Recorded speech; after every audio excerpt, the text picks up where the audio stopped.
প্রধানমন্ত্রী শেখ হাসিনা সাম্প্রতিক থাইল্যান্ড সফর নিয়ে তার সরকারি বাসভবন গণভবনে সংবাদ সম্মেলন করছেন। সরাসরি চলে যাচ্ছি সেখানে। সম্বর্ধনা গাড়বানার এবং গান স্যালুটের মাধ্যমে অভ্যর্থনা জানানো হয়। গত 22 হতে 26 এপ্রিল 2024 ব্যাংককে ইউএন স্ক্যাপের 80তম বার্ষিক অধিবেশন অনুষ্ঠিত হয়।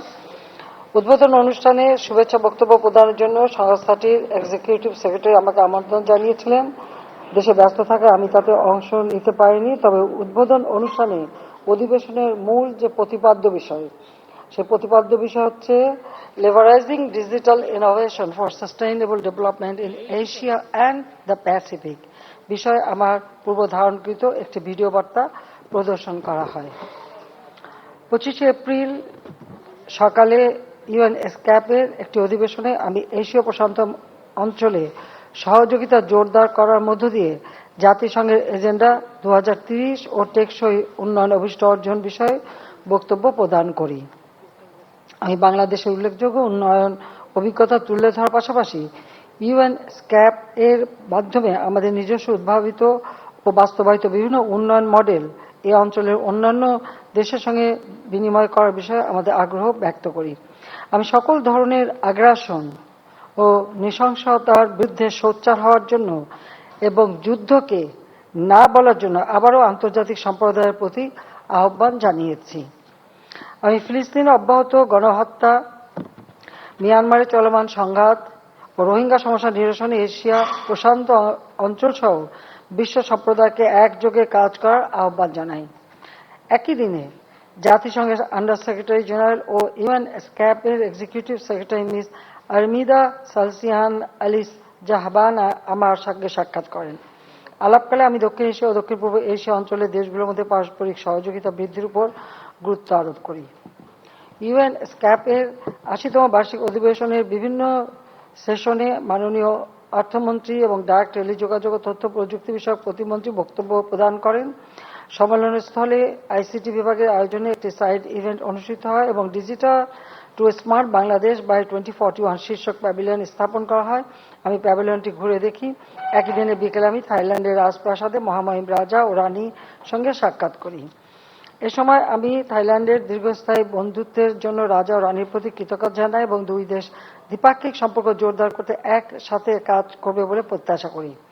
সফরের তৃতীয় দিন 26 এপ্রিল গভর্নমেন্ট হাউসে পৌঁছলে আমাকে রাষ্ট্রীয় গার্ড অব অনারের মাধ্যমে থাই প্রধানমন্ত্রী আনুষ্ঠানিকভাবে পুনরায় থাইল্যান্ডে স্বাগত জানান। পরে গভর্নমেন্ট হাউসে আমি থাইল্যান্ডের প্রধানমন্ত্রী শ্রেষ্ঠা থাবেসিন এর সঙ্গে একান্ত বৈঠকে অংশগ্রহণ করি। বৈঠক অন্যান্য দ্বিপাক্ষিক বিষয়ের পাশাপাশি আমি জোরপূর্বক বাস্তুচ্যুত মায়ানমারের নাগরিকদের অর্থাৎ রোহিঙ্গা জনগোষ্ঠী দ্রুত তাদের নিজ দেশে প্রত্যাবাসনের জন্য থাইল্যান্ডের সহায়তা কামনা করি। একান্ত বৈঠক শেষে আমার এবং থাইল্যান্ডের মাননীয় প্রধানমন্ত্রীর নেতৃত্বে দুই দেশের প্রতিনিধি দলের অংশগ্রহণে দ্বিপাক্ষিক বৈঠক অনুষ্ঠিত হয়। এই বৈঠকে দুই দেশের মধ্যে বিদ্যমান দীর্ঘস্থায়ী দ্বিপাক্ষিক সম্পর্ক অধিকতর উন্নয়নকল্পে আমরা গঠনমূলক আলোচনা করি। এ সময় আমি 2041 সালের মধ্যে বাংলাদেশকে একটি জ্ঞানভিত্তিক ডিজিটালাইজড এবং জলবায়ু সহনশীল দেশে রূপান্তর এবং বাংলাদেশকে একটি স্মার্ট দেশ হিসেবে গড়ে তোলার লক্ষ্যে মূল্যবান অংশীদার হিসেবে থাইল্যান্ডের সহযোগিতা কামনা করি। বৈঠকে দুই দেশের মধ্যে বাণিজ্য সম্প্রসারণ এবং আমদানি রপ্তানি বৃদ্ধির লক্ষ্যে মুক্ত বাণিজ্য চুক্তি এর পর্যালোচনার পাশাপাশি অন্যান্য অভিন্ন স্বার্থ সংশ্লিষ্ট বিষয়ে আলোচনা হয়। উল্লেখযোগ্য বিষয়গুলোর মধ্যে ছিল বিনিয়োগ, জনগণের মধ্যে যোগাযোগ, সাংস্কৃতিক বিনিময়, পর্যটন সহযোগিতা, জ্বালানি নিরাপত্তা, কৃষি ও খাদ্য নিরাপত্তা, স্বাস্থ্য, স্থল এবং সমুদ্র সংযোগ, উন্নয়ন সহযোগিতা এবং আঞ্চলিক ও আন্তর্জাতিক সহযোগিতা। এ সময় আমি দুই দেশের বাণিজ্য ভারসাম্য রক্ষার জন্য বেসরকারি খাতের অংশগ্রহণকে বিশেষ করে আমাদের বিশেষ অর্থনৈতিক অঞ্চল এবং হাইটেক পার্ককে বিনিয়োগ উৎসাহিত করার জন্য থাই প্রধানমন্ত্রীকে অনুরোধ করি। থাই প্রধানমন্ত্রীকে তৈরি পোশাক সহ কিছু বাংলাদেশি পণ্যের একটি যুক্তিসঙ্গত সময়ের জন্য শুল্কমুক্ত প্রবেশ ডিউটি ফ্রি অ্যাক্সেস সুবিধা প্রদানের বিষয়টি বিবেচনা করার জন্য অনুরোধ করেছি। কৃষি উৎপাদনকারী দেশ হিসেবে কৃষিখাতে পারস্পরিক সহযোগিতা বৃদ্ধির মাধ্যমে আমরা থাইল্যান্ডের অভিজ্ঞতা ও প্রযুক্তিগত দক্ষতা কাজে লাগিয়ে খাদ্য নিরাপত্তা সুদৃঢ় করতে পারি। এজন্য থাইল্যান্ডের সঙ্গে আমাদের সহযোগিতা বৃদ্ধির বিষয়ে আলোচনা করেছি এবং খাদ্য গবেষণার উপর গুরুত্ব দিয়েছি। আমরা শিক্ষা ও স্বাস্থ্য খাতে সহযোগিতা বৃদ্ধির ব্যাপারে আলোচনা করি। থাইল্যান্ডকে বাংলাদেশের স্বাস্থ্য খাতে বিনিয়োগেরও আহ্বান জানিয়েছি। নিরবিচ্ছিন্ন আঞ্চলিক যোগাযোগের মাধ্যমে অর্থনৈতিক উন্নয়নের লক্ষ্যে থাইল্যান্ডের রানং বন্দর এবং চট্টগ্রাম বন্দরের মধ্যে সরাসরি কোস্টাল শিপিং দ্রুত চালু করার মাধ্যমে বাংলাদেশ ও থাইল্যান্ডের অর্থনৈতিক সম্পর্ক জোরদার করতে আমরা একমত পোষণ করি। এছাড়াও আঞ্চলিক সহযোগিতা সুদৃঢ়করণে ইন্ডিয়া মিয়ানমার থাইল্যান্ড টেরিটোরিয়াল হাইওয়েতে বাংলাদেশের যোগদানের বিষয়ে আমাদের প্রত্যাশা পুনর্ব্যক্ত করি। বাংলাদেশ ও থাইল্যান্ড উভয়ই বিমস্টেকের প্রতিষ্ঠাতা সদস্য। আমি ও থাইল্যান্ডের প্রধানমন্ত্রী একমত পোষণ করি যে বিমস্টেক এ অঞ্চলের প্রায় 180 কোটি মানুষের অর্থনৈতিক প্রবৃদ্ধির মূল চালিকা শক্তি হতে পারে। আমি থাইল্যান্ডের প্রধানমন্ত্রীকে বিমস্টেকের বর্তমান সভাপতি হিসেবে অভিনন্দন জানাই এবং তার নেতৃত্বে থাইল্যান্ড শীঘ্রই বিমস্টেক শীর্ষ সম্মেলনে সফলভাবে আয়োজন করবে মর্মে শুভকামনা জানাই। এখানে একটু বলে রাখি, বিমস্টেক যখন প্রতিষ্ঠিত হয়, মানে সদস্য হিসেবে আমি একমাত্র আছি এখন। প্রথম যখন আমি বোধহয় এখানে একমাত্র আছি, আর বোধহয় কেউ নাই। মানে ভৌগোলিকভাবে বাংলাদেশ আসিয়ানের প্রতিবেশী। দক্ষিণ এশিয়া এবং দক্ষিণ পূর্ব এশিয়ার মধ্যে সংযোগস্থলে অবস্থিত বাংলাদেশের আসিয়ানের সেক্টরাল ডায়ালগ পার্টনার মর্যাদা চলতি বছরের মধ্যে প্রাপ্তির জন্য আবেদনের বিষয়ে থাইল্যান্ড সরকারের নিকট আবারও অনুরোধ জানিয়েছি। দ্বিপাক্ষিক বৈঠক শেষে দুই দেশের সহযোগিতার ক্ষেত্রে আরো বৃদ্ধির লক্ষ্যে একটি চুক্তি, 3টি সমঝোতা স্মারক ও একটি লেটার অব ইন্টেন্ট স্বাক্ষরিত হয়েছে। সেগুলো হলো: ক, অফিসিয়াল পাসপোর্টধারীদের জন্য ভিসা অব্যাহতি সংক্রান্ত চুক্তি। খ, জ্বালানি সহযোগিতা বিষয়ক সমঝোতা স্মারক। গ, পর্যটন সহযোগিতা সংক্রান্ত সমঝোতা স্মারক। ঘ, শুল্ক সংক্রান্ত পারস্পরিক সহযোগিতা বিষয়ক সমঝোতা স্মারক। এবং মুক্ত বাণিজ্য চুক্তির আলোচনা শুরু করার জন্য একটি লেটার অফ ইন্টেন্ট। চুক্তি ও সমঝোতা সমূহ স্বাক্ষর শেষে আমি ও থাইল্যান্ডের প্রধানমন্ত্রী শ্রেথা থাবিসিন সংবাদ সম্মেলনে বক্তব্য রাখি। সংবাদ সম্মেলন শেষে আমার সৌজন্যে থাইল্যান্ডের প্রধানমন্ত্রী কর্তৃক আয়োজিত রাষ্ট্রীয় মধ্যাহ্নভোজে যোগদান করি। আমার ছোট বোন শেখ রেহানাও এতে অংশ নেয়। থাইল্যান্ডে আমার সরকারি সফরটি দ্বিপাক্ষিক সম্পর্কের ক্ষেত্রে একটি মাইল ফলক হয়ে থাকবে। এটি আমাদের দুই দেশের মধ্যে ফলপ্রসূ অংশীদারিত্বের একটি নতুন যুগের সূচনা করেছে। আসিয়ানের গুরুত্বপূর্ণ সদস্য রাষ্ট্র থাইল্যান্ডে বাংলাদেশের সরকার প্রধানের সরকারি সফর অত্যন্ত তাৎপর্যপূর্ণ ছিল। আমি এবারে সরকার গঠন করার পর এটাই কিন্তু আমার একটা সরকারি সফর অন্য দেশে, এটাই প্রথম সফর হলো। সফরে দ্বিপাক্ষিক ব্যবসা বাণিজ্য বৃদ্ধি সহ মুক্ত বাণিজ্য চুক্তির আলোচনা শুরুর বিষয়ে অগ্রগতি, আন্তঃযোগাযোগ বৃদ্ধি প্রভৃতি দ্বিপাক্ষিক অর্থনৈতিক সম্পর্ক সুদৃঢ়করণে বিশেষ গুরুত্ব পালন করে। 2024 সালের মধ্যে বাংলাদেশের আসিয়ানের সেক্টরাল ডায়ালগ পার্টনারের প্রার্থিতা লাভের জন্য এই সফর উল্লেখযোগ্য ভূমিকা রাখবে বলে আশা করা যায়। রোহিঙ্গা প্রত্যাবাসনে থাইল্যান্ডের মাননীয় প্রধানমন্ত্রীর সঙ্গে অনুষ্ঠিত আলোচনা থাইল্যান্ডকে দ্বিপাক্ষিকভাবে ও আঞ্চলিক জোট আসিয়ানের রোহিঙ্গাদের দ্রুত প্রত্যাবাসনে জোরালো অবস্থান নেয় সহায়তা করবে মর্মে আমি আশাবাদী। সামগ্রিকভাবে বাংলাদেশের অর্থনৈতিক স্বার্থ সুরক্ষা এবং আঞ্চলিক সম্পৃক্ততা বৃদ্ধির জন্য বাংলাদেশের বিশেষ প্রয়াস হিসেবে এই সফরটি সফল ও ফলপ্রসূ হয়েছে বলে আমি মনে করি। সবাইকে আন্তরিক ধন্যবাদ জানাচ্ছি। খোদা হাফেজ। জয় বাংলা, জয় বঙ্গবন্ধু, বাংলাদেশ চিরজীবী হোক।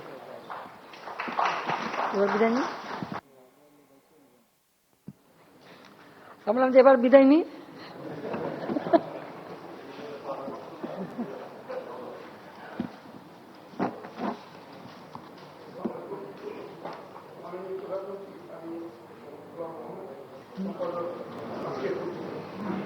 আপনি 24 এপ্রিল থাইল্যান্ড সফর করেছেন এবং সেখানে ইউএন স্কেপের সম্মেলন সেখানে শুরু করে বাংলাদেশকে বুঝে তুলে ধরেছেন। বাংলাদেশের যে নেতৃত্ব সেটি সম্মান করেছে। আপনি বরাবরের মতো বাংলাদেশকে যে কোনো আন্তর্জাতিক ফোরামে অনেক বড় করে ভাষিত করে তুলেছেন। আমাদের সাথে প্রাপ্ত আমরা কতগুলো বিষয়ে আপনার স্ট্যান্ডে আসলে ভালো হয়, স্ট্যান্ডে বলতে পারে কাজ হচ্ছে ঠিক মতো। একটা কাজ করো না, যে যিনি বলবেন ওখানে এসে বলতে পারে।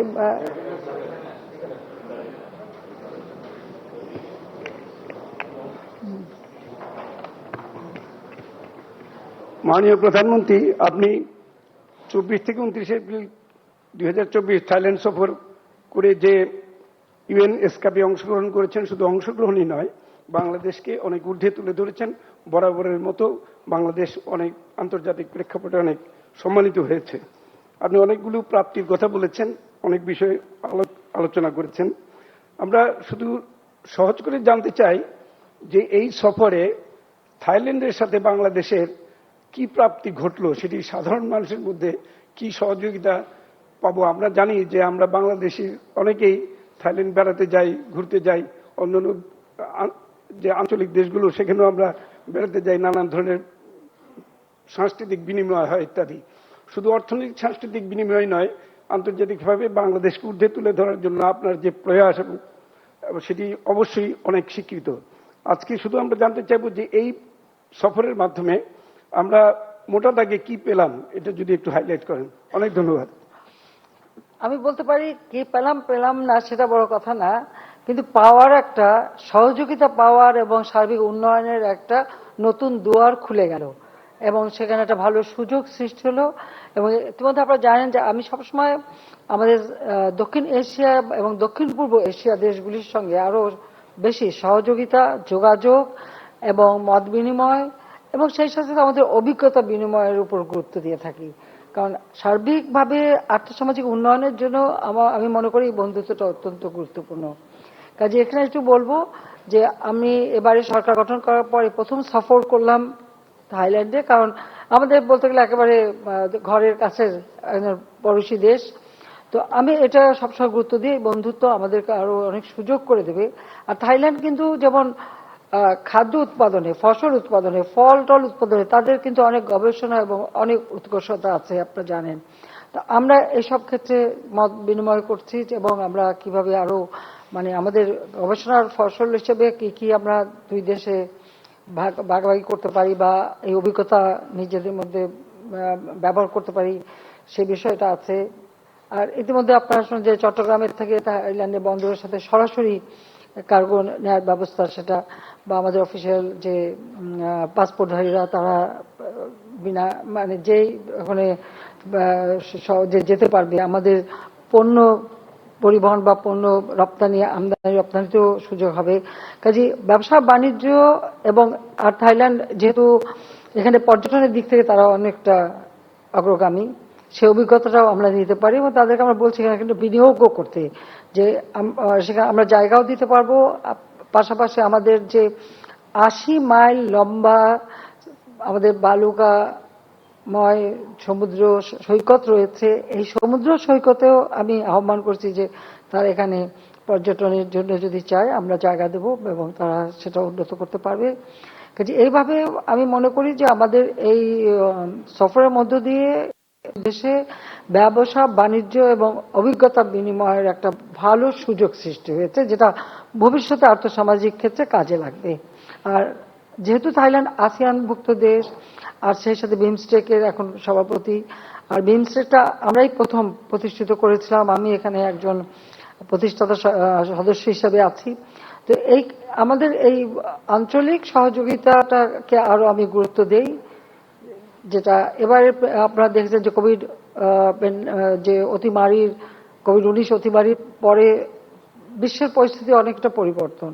আর তাছাড়া ওই যে ইউক্রেন রাশিয়া যুদ্ধ, এখন প্যালেস্টাইনে যে গণহত্যা ইসরায়েল কর্তৃক চলছে, সবকিছু মিলে যেমন একটা অবস্থা সৃষ্টি হয়েছে, সেখানে আমাদের প্রতিবেশী দেশগুলির সঙ্গে আমাদের সম্পর্ক আরো সুদৃঢ় হওয়া এবং আমাদের আর্থসামাজিক উন্নয়নের ক্ষেত্রে আমরা কিভাবে মত বিনিময় করে অভিজ্ঞতা বিনিময় করে আমরা আমাদের দেশের মানুষের কল্যাণ করতে পারি, সেটাই উপরে আমি গুরুত্ব দিচ্ছি। সেটাই বড় প্রাপ্তি বলে আমি মনে করি। ধন্যবাদ।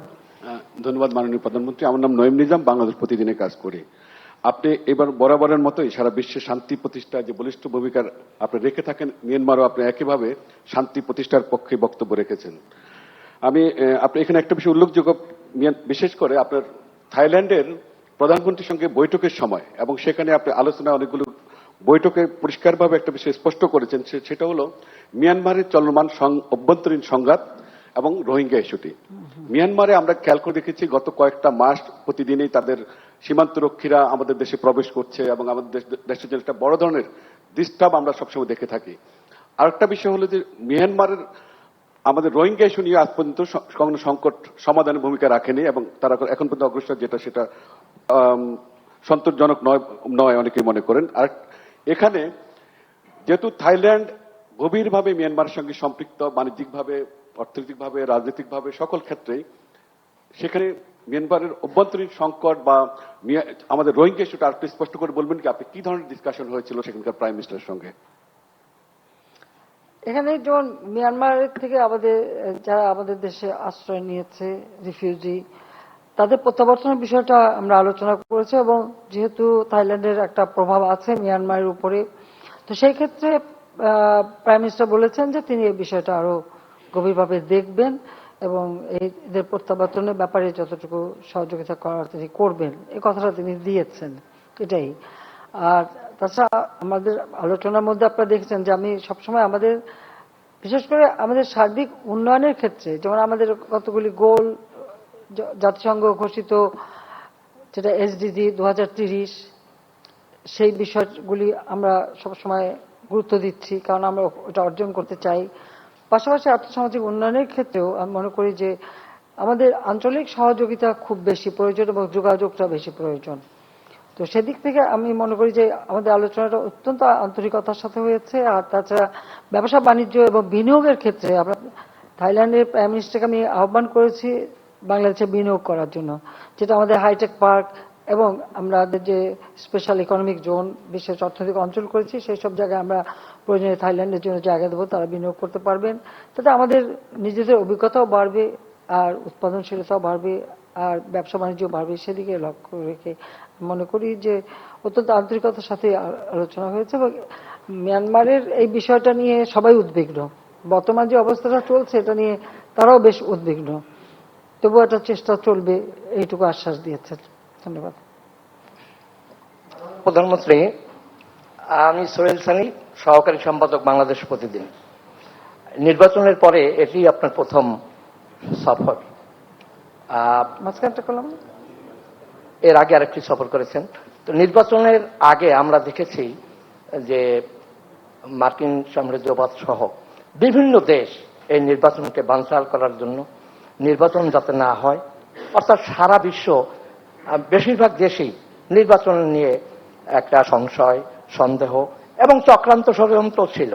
সেই অবস্থা উপেক্ষা করে, সেই অবস্থা আপনি ওভারকাম করে একটি সুন্দর নির্বাচন দিয়েছেন, যে নির্বাচন শান্তিপূর্ণ, অবাধ হয়েছে। তো আপনি তারপরে লক্ষ্য করলাম যে সেই নির্বাচনের পরে গণভবনে যখন আপনি শপথ নিলেন, তখন দেখা গেল যে অনেক বিদেশি রাষ্ট্রই বঙ্গভবনে যখন শপথ নিলেন, তখন দেখা গেল সেই বঙ্গভবনে অনেক রাষ্ট্রদূত যারা বিরোধিতা করেছিলেন, যাদের ব্যাপারে আমরা বিভিন্ন সংশয় সন্দেহ ব্যক্ত করেছিলাম, সেই তারাও একযোগে গিয়ে আপনাকে অভিনন্দন জানালেন। এবং এরপরে দেখছি আপনি এই থাইল্যান্ড সফরের মধ্য দিয়ে এবং কাতারের আমির তিনি দুই দিনের সফরে আসলেন। এত সাফল্য, অর্থাৎ আপনি আন্তর্জাতিক, আসলে আপনার হাতে কি ম্যাজিক আছে যে আবার দুনিয়াটাকে এক করে ফেললেন। এবং আমার আরেকটি প্রশ্ন, যে ফিলিস্তিনের ব্যাপারে আপনি এখানে আপনার সংবাদ সম্মেলনের বক্তৃতায় পেয়েছি যে সেখানে আলোচনা করেছেন মিয়ানমার এবং ফিলিস্তিনি আজকে গণহত্যা। আসলে আমাদের আওয়ামী লীগের পক্ষ থেকে, অর্থাৎ দলীয়ভাবে সারা দেশে আমরা একটু একটু বিক্ষোভ লক্ষ্য করছি। বাংলাদেশেও এরকম একটা বিক্ষোভ বা প্রতিবাদ দলীয়ভাবে করার কোনো চিন্তা আপনার আছে কিনা? ধন্যবাদ। যেখানে বিক্ষোভ হচ্ছে তারা তো ওই আমেরিকান গভর্নমেন্টের বিরুদ্ধে বিক্ষোভ করছে, তা আমাদের এখানে আওয়ামী লীগ কার বিরুদ্ধে বিক্ষোভ করবে? আমরা আমাদের মতামত দিচ্ছি, আমরা প্যালেস্টাইনিদের সমর্থন দিচ্ছি। আমরা ইতিমধ্যে দুইবার প্যালেস্টাইনের লোক, আমাদের শিশু, নারী এবং মানুষের জন্য আমরা কিছু সহযোগিতাও পাঠিয়েছি এবং আরো পাঠাবো সে প্রস্তুতি আমরা নিয়েছি। সেভাবে আমরা প্যালেস্টাইনের পক্ষে আছি এবং আন্তর্জাতিকভাবে আমরা সবসময় তাদের পাশে দাঁড়াচ্ছি। যেখানেই নির্যাতিত মানুষ সেখানেই বাংলাদেশ আছে, এটাই আমি প্রমাণ করছি। আর ইলেকশনের ব্যাপারে বলবো যে হ্যাঁ, ইলেকশন নিয়ে অনেক কিছুই হয়েছে, চেষ্টা করা হয়েছে যাতে নির্বাচনটা না হয়। আমার মনে হয় আমাদের মাননীয় সাংবাদিক যিনি প্রশ্ন করছেন উনি বোধহয় ভেবেছিলেন যে ইলেকশন হবে না আর আমরা ক্ষমতায় আসতে পারবো না, তাই তো? হ্যাঁ, একটু হতাশা ছিল কারো কারো মনে, আমি জানি কারো মনে কি আছে একটু বুঝতে তো পারি। তবে আমার একটাই জিনিস, আমার শক্তি হচ্ছে দেশের জনগণ। কাজে জনগণের শক্তির উপরে আমি সবসময় বিশ্বাস করেছি এবং আমি এটাও বিশ্বাস করেছি যে জনগণ যতক্ষণ চাইবে ততক্ষণই থাকবো ক্ষমতায়, কারণ আমরা জনগণের ভোটেই নির্বাচিত হয়ে এসেছি। কোনো ডিক্টেটর, মিলিটারি ডিক্টেটরের পকেট থেকে বের হয়নি। দেশের মানুষের সেই ভাষা আন্দোলন থেকে নিয়ে শুরু করে মানুষের আর্থসামাজিক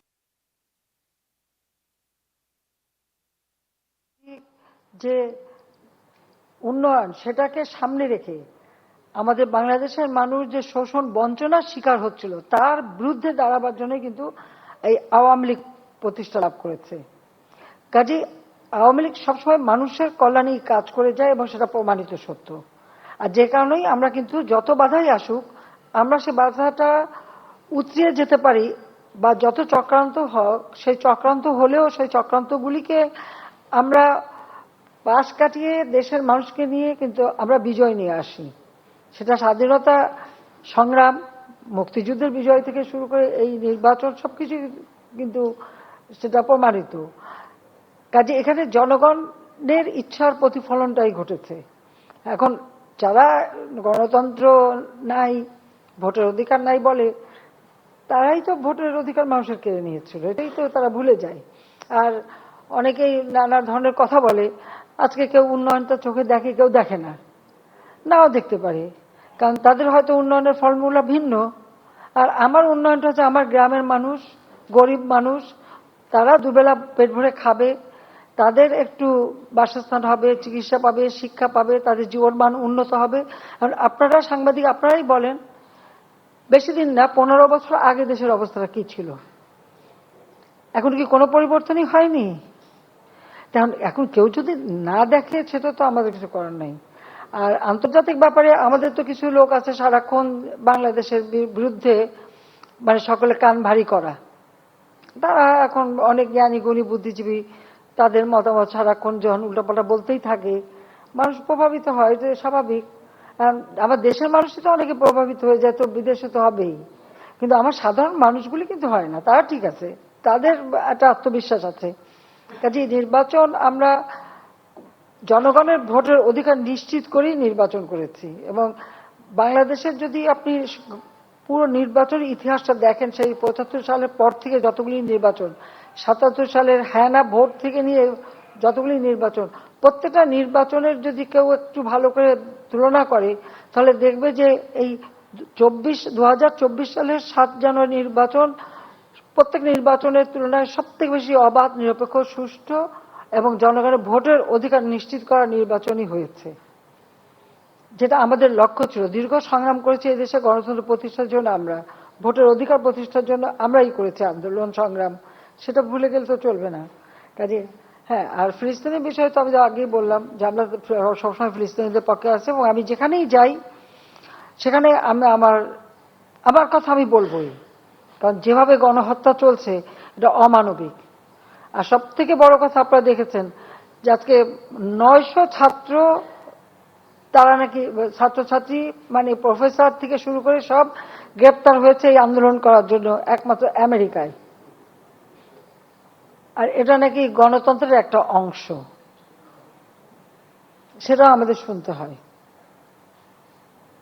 যেভাবে একজন প্রফেসরকে দাবড়ে ধরে মাটিতে ফেলে গ্রেপ্তার করা হলো, হ্যান্ডকাপ পরানো হলো। 2001 সালে বিএনপি জামাত ক্ষমতা আসার পরপরই ঠিক যেভাবে আওয়ামী লীগের নেতা কর্মীর উপর বিএনপির সন্ত্রাসী বাহিনী এবং পুলিশ বাহিনী যেভাবে অত্যাচার করেছিল, সেই অত্যাচারের কথাটাই মনে করিয়ে দেয়। অবশ্য আবার তাদের কাছে আমাদের মানবাধিকারের কথাও শুনতে, সবক নিতে হয়। এটাই হচ্ছে মানে সব থেকে দুর্ভাগ্যের। মাননীয় প্রধানমন্ত্রী, আমার নাম মঞ্জুরুল ইসলাম, ডিবিসি নিউজে আছি। যেহেতু মার্কিন যুক্তরাষ্ট্রের কথা বললেন, সেখানে সম্প্রতি 2 জন বাঙালিকে, বাংলাদেশি বংশোদ্ভূত আমেরিকানকে গুলি করে হত্যা করা হয়েছে। এ ব্যাপারে আপনি প্রতিবাদ জানিয়েছেন, কিন্তু আনুষ্ঠানিকভাবে এর কোনো বিচার দাবি করার কোনো উদ্যোগ নেবেন কিনা সেটা আপনার প্রশ্নের অংশ হিসেবে। আর আমার মূল প্রশ্ন হচ্ছে, দুদিন আগে আপনি বলেছেন যে অতি বাম অতি ডান মিলে সরকারের বিরুদ্ধে এক ধরনের উৎখাতের ষড়যন্ত্র করছে। আপনি জাতীয় আন্তর্জাতিকভাবে দেশকে যেভাবে অর্থনৈতিকভাবে এগিয়ে নিয়ে যাচ্ছেন, বাংলাদেশের মানুষ তখন শঙ্কিত। সেই ক্ষেত্রে আপনার বার্তা কি বাংলাদেশের মানুষের কাছে এই ষড়যন্ত্র মোকাবেলার জন্য? এবং এই অংশের শেষ প্রশ্ন হচ্ছে, হিট স্ট্রোকে সারা বাংলাদেশ আক্রান্ত, সেখানে হিট স্ট্রোকে যারা মারা গেছে তাদেরকে দুর্যোগ হিসাবে ঘোষণা করলে যারা নিহত তারা এক ধরনের সরকারি সুবিধা পায়। এই বিষয়ে আপনার ভাবনা কি? আপনাকে ধন্যবাদ। দেখুন, গরম পড়াটা কিন্তু খুব নতুন কিছু না। এটা কিন্তু এর আগেও কিন্তু হিট স্ট্রোক হয়েছে এবং সবসময় এরকম হয়। তবে হ্যাঁ, এবারে যেমন সাধারণত আমাদের বৈশাখ মাসে কালবৈশাখীটা হতো, এখন এবার কালবৈশাখীটা একটু পিছিয়ে গেছে। এটা হলো বড় কথা, যার জন্য মানে প্রচন্ড গরম। এবং সেই ক্ষেত্রে এর মধ্যে আপনারা নিশ্চয়ই দেখেছেন যে আমাদের দলের পক্ষ থেকে, আমাদের সহযোগী সংগঠন থেকে শুরু করে সকলেই আমাদের পানি বিতরণ করা বা মানুষকে নানা রকম সহযোগিতা দেওয়া, আমরা কিন্তু সেটা দিয়ে যাচ্ছি। আর যারা মারা গেছে অবশ্যই এটা অত্যন্ত দুঃখজনক।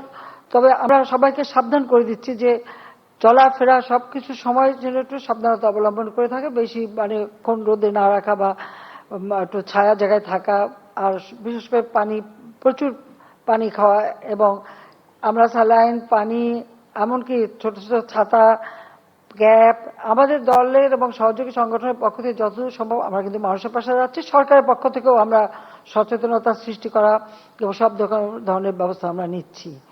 কাজে এটা এখন প্রকৃতির সাথে তো কিছু বলার নেই।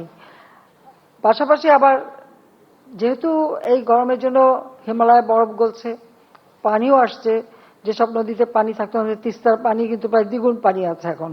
কিন্তু সাথে সাথে আবার সম্ভাবনা দেখা দিয়েছে আমাদের সিলেট বা ওই অঞ্চলে বন্যার। তো সে হয়তো বন্যাও আসবে। তো যে কোনো প্রাকৃতিক দুর্যোগ আসলে সেটা মোকাবেলা করার মতো সক্ষমতা কিন্তু বাংলাদেশের আছে। অন্তত আমরা আওয়ামী লীগ সরকার আসার পর থেকে এটা আমরা ব্যবস্থা নিই, এবং সেটা অবস্থা বুঝি আমরা যখন যেটা করার আমরা সেভাবেই প্রস্তুতি নিচ্ছি। আর কি প্রশ্ন ছিল?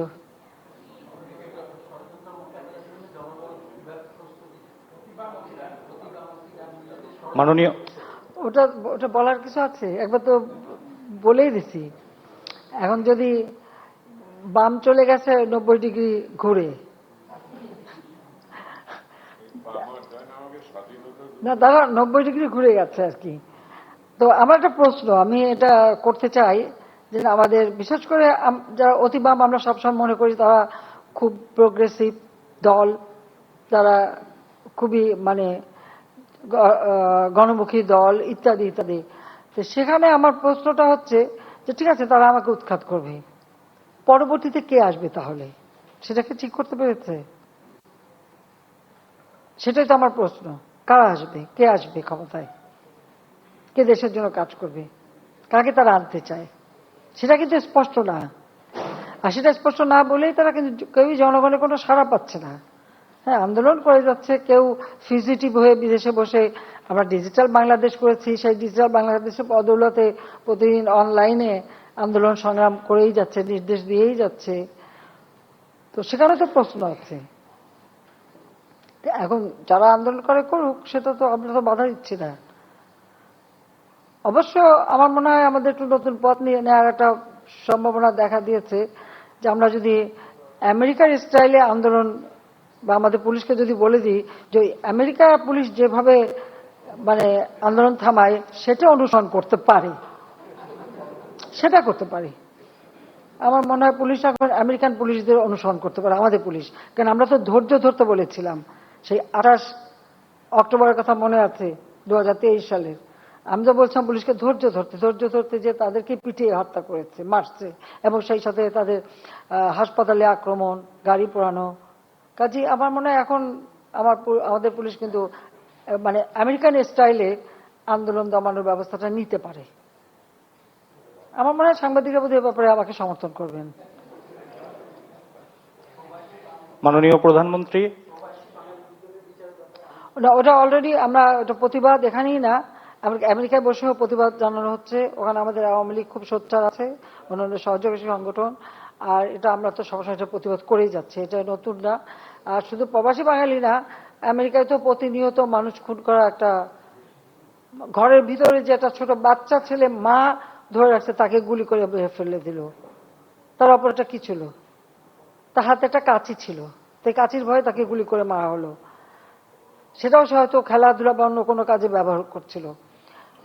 একজন মাজুর ব্যক্তি যে পঙ্গু, সে কি প্রেসিডেন্টকে কি বলছে যে চলতেও পারে না, হাঁটতেও পারে না, সে প্রেসিডেন্টকে নাকি থ্রেট করছে। ওই অবস্থায় তাকে গুলি করে হত্যা করলো। আর স্কুল, তারপরে বিভিন্ন শপিং মলে, কোনো রেস্টুরেন্টে, এ তো অনবরত গুলি হচ্ছে আর মানুষ মারা যাচ্ছে। এমন কোনো দিন নাই বোধহয় আমেরিকায় ঢুকে যে গুলি করে মানুষ না মারছে। তো তাদের সেদিকে নজর দেওয়া উচিত যে তাদের দেশে এই যে প্রতিনিয়ত মানবাধিকার লঙ্ঘন হচ্ছে আর গুলি করে একেবারে মানে যারা সাধারণ নিরীহ মানুষগুলিকে হত্যা করা হচ্ছে, এটা তো তাদের দেখা উচিত, নিজের ঘরের দিকে আগে সামলানো উচিত। তো প্রতিনিয়ত মানবাধিকার লঙ্ঘন করা। আর আমাদের বাংলাদেশে এর আগেও আমাদের বাংলাদেশে কয়েকজনকে হত্যা করা হয়েছে, আমরা তার প্রতিবাদ করছি এবং সেটা তারা বিচার করে আমাকে জানিয়ে হচ্ছে। তা সেটা আমাদের যেটুকু করার আমরা করে যাচ্ছি। মাননীয় প্রধানমন্ত্রী, আমি রুহুল আমিন তুহিন, আরটিভিতে কাজ করি। মাননীয় প্রধানমন্ত্রী, থাইল্যান্ডে একটি সফল সফর শেষ করে আপনাকে ধন্যবাদ। পাশাপাশি সুযোগ পেয়ে আমি একটু ধন্যবাদ দিতে চাই যে বাংলাদেশে যতগুলো মেগা প্রকল্প করছেন তার মধ্যে অন্যতম দুটি মেগা প্রকল্পের নিয়মিত উপকারভোগী আমি। একটা হচ্ছে মেট্রো রেল, যেটা দিয়ে প্রত্যেকদিন অফিসে আসি, আর একটা পদ্মা সেতু, যেটা দিয়ে আমি বাড়ি যাই। এজন্য আপনাকে ধন্যবাদ। মাননীয় প্রধানমন্ত্রী, আপনি থাইল্যান্ডে যে বিষয়গুলো নিয়ে আলোচনা করেছেন তার মধ্যে অন্যতম একটি বিষয় ছিল কৃষি। আমার দাদা একজন প্রসিদ্ধ কৃষক ছিলেন, বলা হতো আমাদের বাড়িতে 12 মাসে 13 ফসল হতো। তো এই জন্য কৃষির প্রতি আমার একটা দুর্বলতা আছে। মাননীয় প্রধানমন্ত্রী, আপনি গত সংবাদ সম্মেলনে বলেছেন, বিভিন্ন সময় বলে থাকেন যে সমবায় ভিত্তিক কৃষির উপরে গুরুত্ব আরোপ করেন। বঙ্গবন্ধুরও স্বপ্ন ছিল সমবায় ভিত্তিক কৃষি। মাননীয় প্রধানমন্ত্রী, তো সেক্ষেত্রে আমি বিভিন্ন সময় অনেকের সাথে আলোচনা করে দেখেছি যে একটা আস্থার সংকট কাজ করে কৃষকদের মধ্যে, একটা ভয় কাজ করে যে আমার জমি থাকবে কিনা, আমার ফসল আমি ঠিকমতো পাবো কিনা। তো এই সমবায় ভিত্তিক কৃষি বাস্তবায়ন করার জন্য এই যে আস্থার জায়গাটা, এটা অর্জন করার জন্য আপনার সরকারের কোনো পরিকল্পনা আছে কিনা, এই বিষয়টা জানতে চাই মাননীয় প্রধানমন্ত্রী। এখানে আমি একটা স্পষ্ট বলতে চাই, আমাদের দেশে যেটা হয় যে পরিবার যখন বড় হয়ে যায়, জমি ভাগ হয়ে যায়, জমিতে আল বসানো হয়, এরপরে ওটা চাষ করতে গেলে আমরা যদি এখন যান্ত্রিকীকরণ করতে চাই, তো সেটা করতে গেলে পরে তো আমাকে তো একটানা বড় জমি লাগবে, আমি তো ছোট ছোট খণ্ড খণ্ড জমিতে করতে পারবো না। সেখানে যে কারণে জাতিপিতা বঙ্গবন্ধু শেখ মুজিব বলতেন যে আমাদের যতগুলি আইল আছে সেই আইলগুলি যদি জোড়া দেওয়া হয় তো ফরিদপুরের মতো মানে একটা জেলার সমান অতখানি চাষোপযোগী জমি আমাদের বের হয়ে আসবে। সেই জন্যই তিনি এই ব্যবস্থাটা নিয়েছিলেন এবং আপনারা যদি স্মরণ করতে পারেন, তিনি কিন্তু এই কৃষি যান্ত্রিকীকরণের কথা, এটা কিন্তু জাতিপিতা বঙ্গবন্ধুই বলতেন যে ট্রাক্টর ব্যবহার, তারপরে রিপেয়ার ব্যবহার, বিভিন্ন যন্ত্র মাধ্যমে ব্যবহার করা, চাষ করার জন্য জমি করা। আর মালিকানাটা কিন্তু মালিকানা যার মালিকানা তার থাকবে, মালিকানা তো কেউ নেবে না। আর এখন তো আমরা ডিজিটালাইজড করে ফেলেছি, সমস্ত রেকর্ড যার যাটা তার হাতেই থাকবে, কাজে কৃষকের জমি তো কখনো নেওয়া হবে না। আর এখন তো হচ্ছে এভাবে চাষ, সমলয় চাষটা হচ্ছে, সমলয়টা কিন্তু এই একই ধরনের, ওই অনেকটা মানে আমি বলবো যে আমাদের সমবায় ভিত্তিক সেটাকেই, যে একই সাথে চাষ করে যার যার জমির অংশে সে তার ভাগটা নিয়ে নিচ্ছে। যেখানে তো মানে আস্থা হারাবার কোনো বিষয় নয়, বরং আমি বলবো যদি আমরা এভাবে চাষ করতে পারি আমাদের ফসল উৎপাদন দ্বিগুণ তিনগুণ হবে। আমি এ ব্যাপারে একটা নিজে, আপনারা জানেন যে আমার একটা প্রকল্প একটি বাড়ি একটি খামার, যেটা এখন নাম দিয়েছে আবার বাড়ি আবার খাবার। তো আমি আমার টুঙ্গিপাড়ায় দাঁড়িয়াকুল, ওখানে একটা আমার বাড়ি আমার খামারের একটা সমবায় আমি সমিতি করে রেখেছি। আমি সেখানে উপদেষ্টা এবং আমাদের জমি থেকে 9 বিঘা জমিও সেখানে দেওয়া আছে। এবারে আমি যেটা করছি, এটা করার আগে কৃষকের ভিতরে যাতে আস্থাটা থাকে, সেটার জন্য আমাদের যত অনাবাদি জমি ছিল ওই এলাকায়, এখানে কিন্তু অনেক অনাবাদি জমি ইতিমধ্যে চাষের আওতায় চলে এসছে। এবং আমি যখন এটা উদ্যোগটা নেওয়ালাম, এটা করলাম, করার সাথে সাথে দেখলাম আমার আশেপাশে অন্য যারা কৃষক তারাও খুব উৎসাহিত হলো, আর তারাও কিন্তু সেখানে চাষ শুরু করে দিয়েছে নিজেরা, এবং নিজেরাই আবার নিজেদের জমি পরিষ্কার করে দিচ্ছে। এবং আমরাও করে, আমার পক্ষ থেকে আমি করে দিচ্ছি, আমাদের ট্রাস্টের পক্ষ থেকে 2টা মেশিন আমি কিনে দিয়েছি সেখানে। কাজে তারা এখন চাষ করে দেখা গেল যে ফসলটা উঠলো একই সাথে, ওঠার পর কার জমিতে কতটুকু, সেই অনুপাতে সে তার ওই ফসল বিক্রি করে। আর আমাদের ওখানে যেখানে যে পানি বেশি ছিল সেখানে কিন্তু মাছের চাষ হয়েছে। এই মাছের চাষ হওয়ার ফলে যে মাছ উঠে এসছে, প্রথমেই পেলাম 88 মণ মাছ, তার পরবর্তীতে আর এক ধাপে আসলো আরো প্রায় 102 মণ, এরপরে আরো প্রায় 10 না 15 মণ মাছ পাওয়া গেল। সর্বসাকুল্যে সব মাছ বিক্রি করে 8 লক্ষর উপরে টাকা, যার যার জমি যেখানে যেখানে ছিল সেই জমির অনুপাতে তাকে সে টাকার ভাগ দেওয়া হলো। যারা সেখানে শ্রম দিয়েছে, কিষানি যারা শ্রম দিয়েছে তাদেরকে ভাগ দেওয়া হয়েছে, এবং আমি আমার ভাগে 1 লাখ টাকা পেয়েছি। তো আমার এটা করার উদ্দেশ্য হলো, আমি এই মডেলটাকে নিজে তৈরি করাচ্ছি আমাদের এলাকায়, নিজের এলাকায় করে এটা একটা মডেল হিসেবে দাঁড় করাবো। তখন মানুষ যদি দেখে যে হ্যাঁ এতে সে লাভবান হচ্ছে, নিশ্চয়ই তার আর আস্থার জায়গাটা হারাবে না। কারণ এখানে যারা আপনারা শহরে থাকেন, আপনাদের সবাই কিছু কিছু জমি আছে, কিন্তু সেই জমি দেখার বা চাষ করার বা সেরকম কোনো লোক থাকে না, জমি অনাবাদি পড়ে থাকে। তো যারা মানে অনুপস্থিত মালিক, তারা তো এখানে বসে একটা ভাগ পাবেন। যারা উপস্থিত থাকছেন না, হয়তো কেউ না কেউ জমি করছে, বা কেউ বর্গা দিচ্ছেন, কেউ আদলা দিচ্ছেন, বা কেউ কন্ট্রাক্টে দিয়ে দিচ্ছেন। আমাদের বহু জমি কন্ট্রাক্টে দেওয়া আছে, আমরা তাদের ওই কন্ট্রাক্টে দিয়ে দিই, যা অতিরিক্ত ফসল হবে সেটা তারাই ব্যবহার করবে, আমরা চাই না। তো এইভাবে যারা করছে, কিন্তু আমরা যদি এভাবে চাষ করতে পারি তা আমার ফসলের উৎপাদনটা বাড়বে।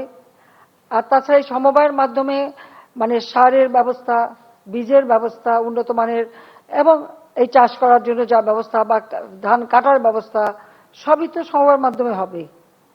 তো সমবায়ের মাধ্যমে হলে পরে কারণ কোনো খরচ কিন্তু ওখানে আর নিজেকে করতে হচ্ছে না, কারণ ওই ফসলের থেকেই একটা অংশ সমবায়ে থাকবে বা সরকারের কাছে থাকবে, যেটা পরবর্তী চাষের জন্য ব্যবহার করা হবে। কারণ আর খরচ লাগবে না, কিন্তু ফসলের ভাগটা পাবেন বা অর্থটা উপার্জন করতে পারবেন। সেইভাবেই আমরা কিন্তু এটা করতে চাচ্ছি, এবং যেটা জাতিপিতা করতে চেয়েছিলেন কিন্তু করতে দেওয়া হয়নি। যদি এটা হতো তা আজকে আমাদের কোনোদিন আর দেশে খাবার ঘাটতি ছিল না। এটা ভুলে যান কেন, 96 সালে যখন সরকার গঠন করলাম 40 লক্ষ মেট্রিক টন খাদ্য ঘাটতি, উন্নত মানের বীজ পাওয়া যেত না, কারণ বিএডিসিটাও বন্ধ করে দেওয়ার মানে উপক্রম করেছে, প্রায় বন্ধই করে দিচ্ছিল। আমি এসে কিন্তু সব চালু রেখেছি, যার জন্য আজকে আমরা কিন্তু এখন কত গুণ বেশি ফসল উৎপাদন করি। সেই সাথে মানুষের ক্রয় ক্ষমতা বেড়েছে, মানুষের খাদ্য চাহিদাও বেড়েছে। আগে যারা এক বেলাও খাবার জোটাতে পারতো না, আল্লাহর রহমতে এখন কম করেও 2 বেলা তো তারা খায়, 3 বেলা 4 বেলাও খেতে পারে, সেই সক্ষমতা বেড়েছে। আমরা তো হিসাব করি যে আমার কত ফসল হলো, আমার কত মানুষ কে কতটুকু খেতে পারে, তার একটা কিন্তু হিসাব করতে হয়। তো হিসাব করে আমরা দেখি যে আমাদের কিন্তু খাদ্য চাহিদাটা বেড়ে গেছে, তার কারণ মানুষের এখন কেনার সক্ষমতা বেড়েছে, যার জন্য মাথাপিছু আয় বেড়েছে, কাজে তারা সেভাবে এখন ভালো খেতে চায়। শুধু নুন ভাত যারা পেত তারা এখন আমিষও খায়। আর আপনাদের পত্রপত্রিকা আপনারাই তো লিখেছেন যে এখন আর ডাল ভাতের জন্য কাঁদে না, এখন গরুর মাংসের দাম বাড়লো কেন, মুরগির দাম বাড়লো কেন, ডিমের দাম বাড়লো কেন। তার মানে মানুষ সেই লেভেলে সেই জায়গায় উঠে এসেছে, এটা তো স্বীকার করতে হবে। হ্যাঁ, দাম বাড়লো কেন, হ্যাঁ দাম তো বাড়বেই, এটা তো আমাদের বিভিন্ন সিজনে বাড়ে, এটা কমে। মুরগি তো আর তার ইচ্ছা মতো সবসময় ডিম দিতে থাকবে না, সেটাও তো মাথায় রাখতে হবে। তারপরেও গবেষণা করে, যেমন জাপানের সাথে ক্রস করে আমরা যে একটা মুরগি, শুভ্র মুরগি, ওর নিয়ম হচ্ছে 200টা ডিম দেবে, তারপরে আর ডিম দেবে না। এরকম বিভিন্ন ধরনের কিন্তু গবেষণা চলছে। মাছ, আজকে আমরা মিঠাপানি মাছ আমরা তো উৎপাদন হচ্ছে, যেসব হারিয়ে যাচ্ছে সেগুলো আমরা নিয়ে এসেছি। এবং ধান চাষও আমাদের যে সমস্ত অঞ্চলগুলি একবারে মানে অনাবাদী ছিল, সেগুলো আমরা আস্তে আস্তে যদি চাষের আওতা নিয়ে আসি। আজকে পেঁয়াজ সম্পূর্ণ আমরা 90% পেঁয়াজই আমরা বাইরে থেকে আমদানির উপরে নির্ভরশীল ছিল, এখন অন্তত 50% আমরা নিজেরা করতে পারি। ঠিক সেইভাবে ভোজ্য তেল তো 90% আমার বাইরে থেকে আনতে হতো।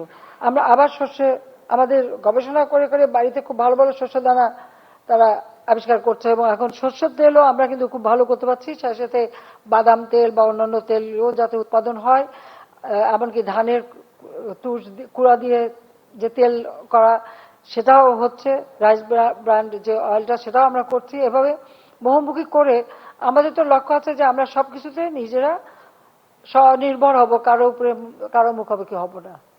তো এখানে ভয়ের কিছু নাই, কারো জমি আমরা নিয়ে নেব না, বরং এখন ডিজিটাল ব্যবস্থা করেছি, কেউ কারো জমি নিয়ে আর খেলতে পারবে না, সেটা কিন্তু আমরা করে দিচ্ছি। জমির পর্চা এখন ঘরে বসে পাওয়া যায়, ডিজিটাল বাংলাদেশ। মাননীয় প্রধানমন্ত্রী, আপনাকে ধন্যবাদ। আমার নাম দীপ আজাদ, আমি নাগরিক টেলিভিশনে কাজ করি এবং বাংলাদেশ ফেডারেল সাংবাদিক ইউনিয়নের মহাসচিব। সব প্রশ্ন খালি সামনের থেকে আসে কেন, পিছনে নাই? মাননীয় প্রধানমন্ত্রী, আপনাকে ধন্যবাদ জানাচ্ছি। চান্স পায় না। আপনাকে এই জন্য ধন্যবাদ জানাচ্ছি যে আপনি বিশেষ একটা গুরুত্বপূর্ণ বিষয় এবার সফরে উল্লেখ করেছেন, সেটি হচ্ছে যে স্বাস্থ্য খাতে বিনিয়োগের জন্য বাংলাদেশে থাইল্যান্ডের আমাদের প্রচুর মানুষ থাইল্যান্ডে চিকিৎসা নিতে যান। আর দ্বিতীয় একটি বিষয় আপনার দৃষ্টি আকর্ষণ করতে চাই, সেটি হচ্ছে যে নতুন একটি শ্রমবাজার হতে পারে থাইল্যান্ড, সেটির ব্যাপারে আপনার সরকার কোনো উদ্যোগ নেবে কিনা। এবং আমার মূল প্রশ্ন হচ্ছে যে গত জাতীয় সংসদ নির্বাচনকে উৎসবমুখর এবং ভোটারদের উপস্থিতি বাড়াতে এবং যখন একটি বড় রাজনৈতিক দল তার নেতৃত্বে নির্বাচন বর্জন করলো, তখন আপনি একটি অভূতপূর্ব এবং অভিনব সিদ্ধান্ত নিলেন যে আপনার দলের মনোনীত বাইরেও মানে যেন মানুষ, আপনার দলের লোকরা যেন সেখানে অংশগ্রহণ করতে পারে এবং লড়াই করতে পারে, এবং যার ফলে সেটি একটি ভোটের উৎসবে পরিণত হয়েছিল। আমার মূল প্রশ্ন হচ্ছে যে আপনি এবার উপজেলা নির্বাচনে একই পদ্ধতি আপনি নিয়েছেন এবং দলের প্রতীক দেননি, এবং সেই সাথে আপনার দলের মন্ত্রী এমপি তাদের স্বজনরা যাতে প্রভাব বিস্তার না করতে পারে, নির্বাচনে অংশ নিতে না পারে, বা তারা এই নির্বাচনকে নিজেদের মতো করে কর্তৃত্ব নির্ধারণ না করতে পারে, সেই জন্য আপনি সিদ্ধান্ত দিয়েছিলেন। কিন্তু প্রথম দফা আপনার ইতিমধ্যে প্রত্যাহার হয়ে গেছে, দ্বিতীয় দফা প্রত্যাহার সম্পন্ন হয়ে গেছে, কিন্তু এই সিদ্ধান্ত দল পর্যায়ে আমরা দেখছি যে অনেকেই মানছেন না, মানে কেউই মানেননি বলা যায়। এক্ষেত্রে আপনার দল কতজন, আপনার কাছে হিসাব আছে কতজন আছে?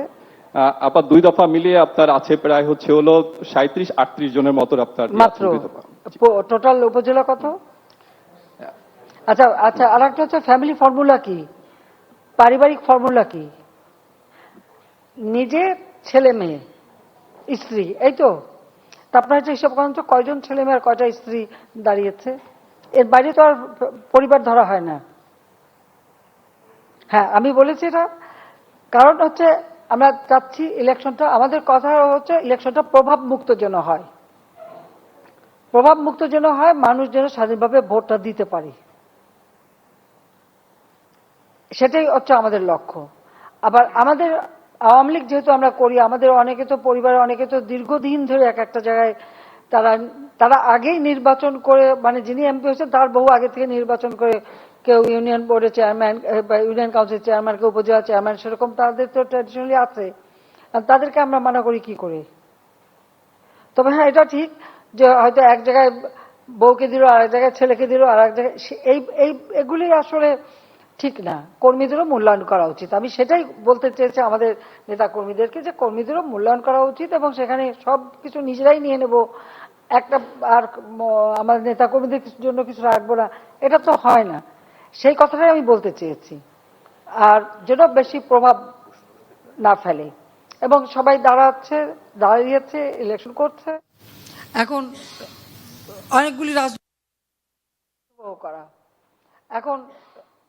অনেকগুলি রাজনৈতিক দল নির্বাচন বর্জন করছে, একসময় ক্ষমতাই নাই। যে কোনো একটা নির্বাচন, আপনি যদি পার্লামেন্ট ইলেকশন করতে হলে আপনাকে তো পাবলিকের কাছে দেখাতে হবে যে আপনার পরবর্তী নেতৃত্বে কে আসবে, বা প্রধানমন্ত্রী কে হবে, বা নেতা কে হবে। একটা নেতা তো দেখাতে হবে। আপনার কাছে যদি উপযুক্ত নেতা না থাকে, তখন তো আপনাকে একটা ছুতো খুঁজতে হয়। হ্যাঁ, ইলেকশন করলাম না, বিরাট ব্যাপার দেখালাম। বাস্তবতা তো সেইটাই, আমাদের দেশে তো ওইটাই হচ্ছে এখন। পাবলিকের কাছে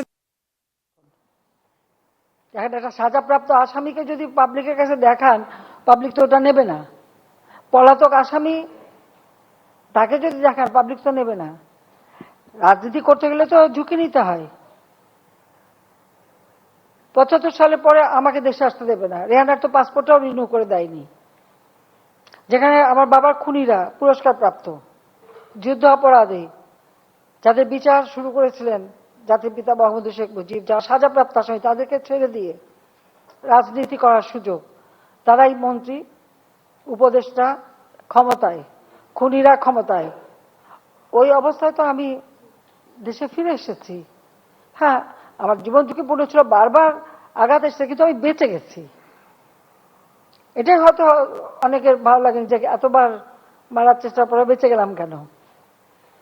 এই যে ঠাকুরমার ঝুলিতে আছে না, যে তবু মরিল না সতীনের পুত, ঠাকুরমার ঝুলির গল্প কিন্তু আছে, বারবার চেষ্টা করে কিন্তু মরে না। লাল কমল, নীল কমল, কত কাহিনী আছে। তো সেভাবে আমি বারবার, হ্যাঁ, বেঁচেও যাচ্ছি, ইলেকশন জিতে বারবার ক্ষমতায় এসেছি। আর আওয়ামী লীগ ক্ষমতা আসছে বলেই তো আজকে দেশের উন্নতিটা হয়েছে। আওয়ামী লীগ ক্ষমতা আসছে বলেই তো আজকে অন্ততপক্ষে বিশ্বব্যাপী মাথা উঁচু করে দাঁড়াবার বা কথা বলার একটা সুযোগ সৃষ্টি হয়েছে বাঙালিদের। আগে তো তা ছিল না। বাংলাদেশ শুনলেই বলতো, ও বন্যা, ঝড়, দুর্ভিক্ষ, গরিব, ভিক্ষুকের জাত, সেটাই তো বলতো। তো সেই দুর্নামটা ঘষাতে পেরেছি কি না, সেটাই হচ্ছে বড় কথা। আর নির্বাচন, ঠিক আছে, আরো অনেক দেশে তো নির্বাচন হচ্ছে, আমরা দেখব, আমরা অবজারভার টিমও পাঠাবো, দেখি কেমন নির্বাচন হয়। হ্যাঁ, সেখানকার মানুষ কিরকম ভোট দেয় আমরা দেখব। আমরা তো, আমাদের চেষ্টা হচ্ছে আস্তে আস্তে এই প্রক্রিয়াটাকে আরো গণমুখী করা এবং আরো স্বচ্ছ করা। এই প্রথম আমরা আইন করে নির্বাচন কমিশন গঠন করেছি, আগে তো এটা কখনো করেনি। নির্বাচন কমিশন সম্পূর্ণ আর্থিকভাবে নির্ভরশীল ছিল প্রধানমন্ত্রীর দপ্তরে। সেখান থেকেও তাদেরকে মুক্ত করে সম্পূর্ণভাবে তাদেরকে স্বায়ত্তশাসিত করে দিয়েছি, তাদের বাজেটে আলাদা বাজেট দিয়ে দিচ্ছি। প্রত্যেকটা ক্ষেত্রে আমরা কিন্তু এটা নিশ্চিত করতে চাই যে দেশের মানুষ তার ভোটের অধিকার, তার হচ্ছে গণতান্ত্রিক অধিকার, সাংবিধানিক অধিকার, সেই অধিকারটা যেন সে প্রয়োগ করতে পারে। এখন আমরা দেখছি যে কোনো কোনো দল থেকে বলা হচ্ছে কেউ নির্বাচনে যাবেন না, ভোটে যাবে না, মানুষকে মানা করা হয়। তো মানুষ কেন ভোটে যাবে না? ভোট দেওয়া তো তার অধিকার।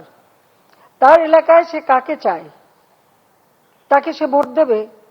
তাদের ভোটের অধিকারে হস্তক্ষেপ কেন করা? এটা ব্যাপারে আপনাদের কথা বলা উচিত। যা আমার ওটাই ছিল যে নির্বাচনটাকে প্রভাবমুক্ত রেখে একটা সুষ্ঠু অবাধ নিরপেক্ষ নির্বাচন হোক, সেখান থেকে যারাই জিতে আসে আসবে, সেটাই হলো বাস্তবতা। মানুষ যাকে চাইবে সেই আসবে। যেমন আওয়ামী লীগকে চেয়েছে, আওয়ামী লীগ চলে আসছে, ঠিক সেইভাবে যাকে মানুষ চাবে তাকে আসবে, সেটাই আমরা চাচ্ছি। ধন্যবাদ। আসসালামু আলাইকুম মাননীয় প্রধানমন্ত্রী, আমি ইনায়তুল্লাহ খান, সংবাদ সংস্থা ইউএনবি থেকে। সর্বপ্রথমে আপনাকে আন্তরিক অভিনন্দন যে আপনার থাইল্যান্ড সফরটা অত্যন্ত সফল হয়েছে। আমার ছোট্ট প্রশ্ন, এটা হচ্ছে থাইল্যান্ড বিমস্টেকের একটা সদস্য এবং আমাদের অত্যন্ত গুরুত্বপূর্ণ প্রতিবেশী। থাই নেতাদের সাথে আপনার আলোচনায় কি মিয়ানমারের আভ্যন্তরীণ অসন্তোষ নিরসন ও রোহিঙ্গা উৎপাদের প্রত্যাবর্তন ত্বরান্বিত করার লক্ষ্যে বাংলাদেশ ও থাইল্যান্ডের যৌথ ও সমন্বিত কোনো উদ্যোগের কথা কি আলোচনা হয়েছে? আর একটা প্রশ্ন হচ্ছে, বাংলাদেশ কয়েক বছর আগেই আসিয়ানের অ্যাসোসিয়েট মেম্বারশিপের জন্য আমরা আশা প্রকাশ করেছি, এবং এই ব্যাপারে থাইল্যান্ডের সমর্থনের বাংলাদেশের পক্ষে কি এই সদস্যপদ অর্জনের কোনো সম্ভাবনা রয়েছে? এই বিষয়টি কি আপনার আলোচনায় স্থান পেয়েছে? এই দুটো প্রশ্ন। আমি আমার বক্তব্যে কিন্তু এর উত্তর দিয়ে দিয়েছি। হ্যাঁ, আমরা অবজারভার টিম হিসেবে সেখানে আমাদের স্থান আছে। সদস্যপদ এটা অবশ্যই হতে পারলে ভালো, কিন্তু সেটা নির্ভর করে আসিয়ানের সাথে। তবুও আমরা কিন্তু সম্পৃক্ত আছি, একেবারে বিচ্ছিন্ন না। আর দ্বিতীয় হচ্ছে যে মিয়ানমারের সমস্যাটা সমাধানের জন্য থাইল্যান্ডের প্রাইম মিনিস্টারকে আমি অনুরোধ করেছি, এবং তিনি বলেছেন যে তিনি উদ্যোগ নেবেন এবং নিচ্ছেন তারা, এবং আরো উদ্যোগ নেবেন যাতে মিয়ানমারের অবস্থা পরিস্থিতি উন্নত হয় এবং রোহিঙ্গারা প্রত্যাবর্তন করতে পারে, সে ব্যাপারে আমাদের সাথে আলোচনা হয়েছে। মাননীয় প্রধানমন্ত্রী, আমার নাম ইবতিসাম নাসিম মৌ, আমি মাছরাঙা টেলিভিশনের বিশেষ প্রতিনিধি হিসেবে কাজ করছি। আসলে যেহেতু বাণিজ্য প্রতিমন্ত্রী এখানে আছেন, তাই একটু ভালো হবে নিশ্চয়ই, উনি নিশ্চয়ই আরো বলতে পারবেন কিনা। আপনার কাছে প্রশ্ন আমার, সেটা হচ্ছে যে আমরা কৃষিতে এগিয়ে গেছি, খাদ্য ঘাটতি নেই, সব জায়গায় মনিটরিং হচ্ছে, কিন্তু দেখা যায় যে খাদ্যদ্রব্য বা দ্রব্যমূল্য বৃদ্ধি যখন অনেকটা হাতের মধ্যে চলে আসে, ঠিক তখনই আবার কোথায় জানি ফসকে যায়। এটা কি কোনো রাজনৈতিক কোনো কনস্পিরেসি আছে কি? জিনিসটা কি বুঝতে পারলাম না। জিনিসটা হচ্ছে যে যখন বাজার মনিটরিং করা হয় তখন মোটামুটি হচ্ছে খাদ্যদ্রব্য বা দ্রব্যমূল্য বৃদ্ধি সবকিছুই কিন্তু একটা কন্ট্রোলের মধ্যে চলে আসে। সেখানে কোনো খাদ্য ঘাটতি দেখা যায় না, সেখানে কোনো পণ্য যে ঘাটতি আছে সেটা দেখা যায় না।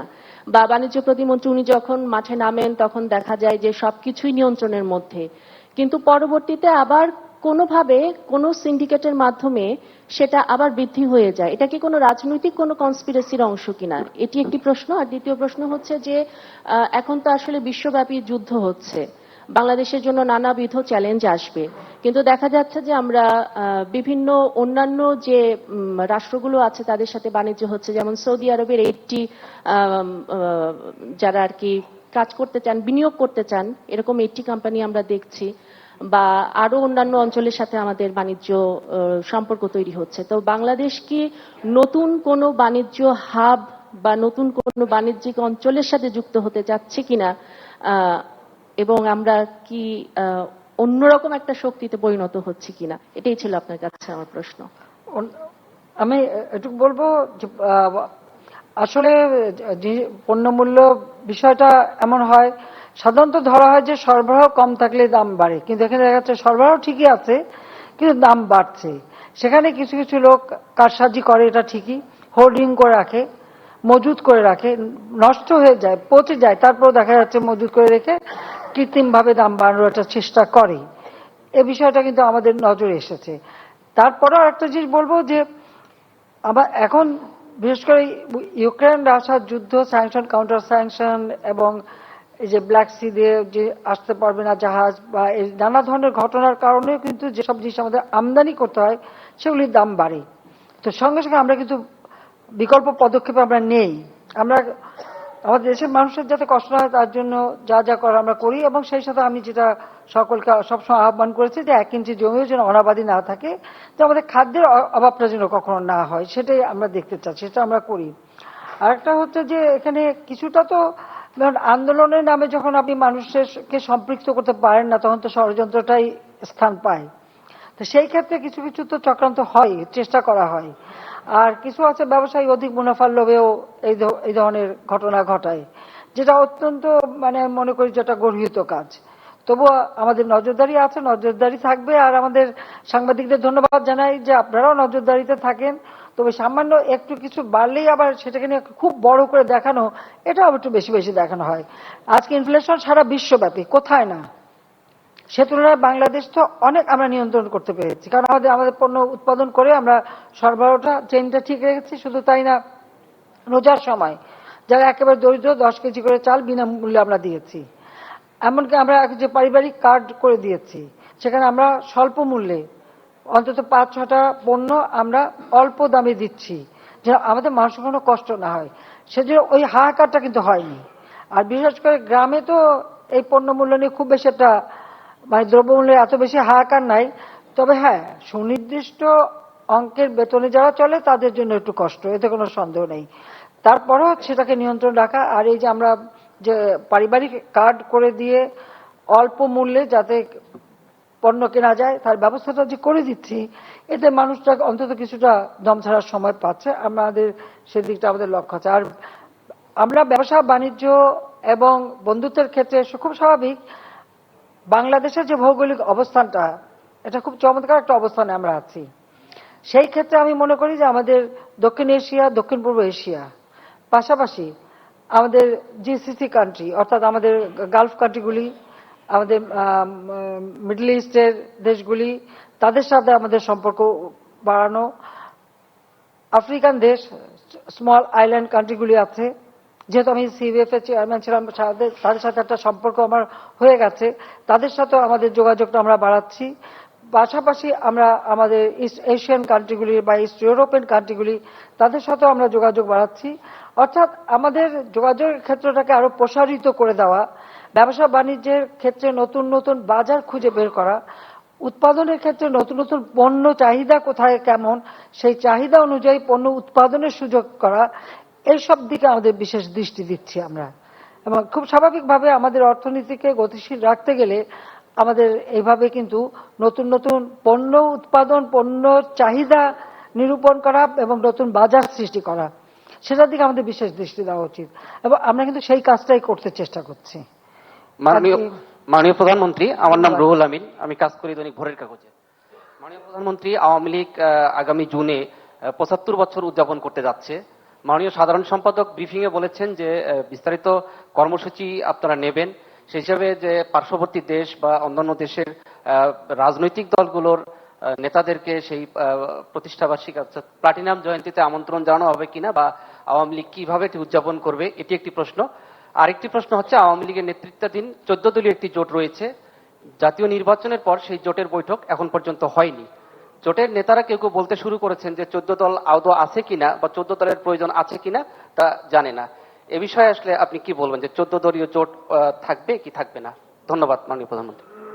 হ্যাঁ, আমরা আমাদের 75 বছর উদযাপন করব খুব ব্যাপকভাবে, সেখানে আমরা আলোচনা করছি, এবং আমরা তখন বিশ্ব পরিস্থিতিটা বিবেচনা করেই আমরা দেখব যে কোন কোন দেশকে আমরা দাওয়াত দিতে পারি বা কারা আসতে পারে, সেদিকে সেটাও আমাদের আলোচনা আছে। আমরা সেই বিষয়েও প্রোগ্রাম নিচ্ছি, কর্মসূচি ইতিমধ্যে আমাদের তৈরি করা হচ্ছে, আলাদা কমিটিও আমরা করে দিচ্ছি, উপকমিটি, যে এই উদযাপনটা আরো সুন্দরভাবে যাতে আমরা করতে পারি। কারণ এটা তো এই উপমহাদেশে একটা দল, রাজনৈতিক দল আজকে 75 বছর মানে উদযাপন করছে, এটা তো কম কথা না, সেটা আমরা করে দেব। আর একটা বিষয় হচ্ছে যে লাস্ট প্রশ্নটা কি? 14 দল তো অবশ্যই আছে, থাকবে না কেন? তাদের সাথে আমাদের সবসময় যোগাযোগ আছে, যোগাযোগ নেই তা তো না। এখন 2-4 জন বিক্ষিপ্ত কি বলছে আমি জানি না, কিন্তু আমাদের যিনি সমন্বয়কারী আমির হোসেন আমু সাহেবের উপরেই দায়িত্ব দেওয়া আছে দলের পক্ষ থেকে, তিনি যোগাযোগটা রাখেন, এবং আমি খুব শীঘ্রই তাদের সাথে আবার বৈঠকও করব, কারণ আমার নিজের ওয়ার্কিং কমিটি মিটিং করেছি, আমাদের উপদেষ্টা কমিটি মিটিং করব, এবং আমি 14 দলের সাথেও বসবো।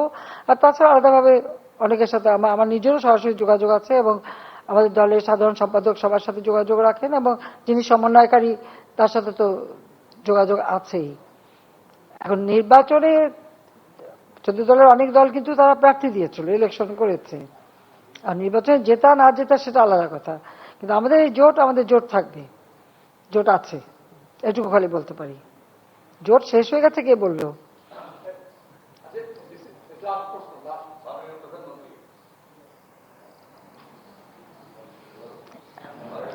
কি কোনো মহিলা সাংবাদিক নাই আজকে প্রশ্ন করার? একজনই মাত্র।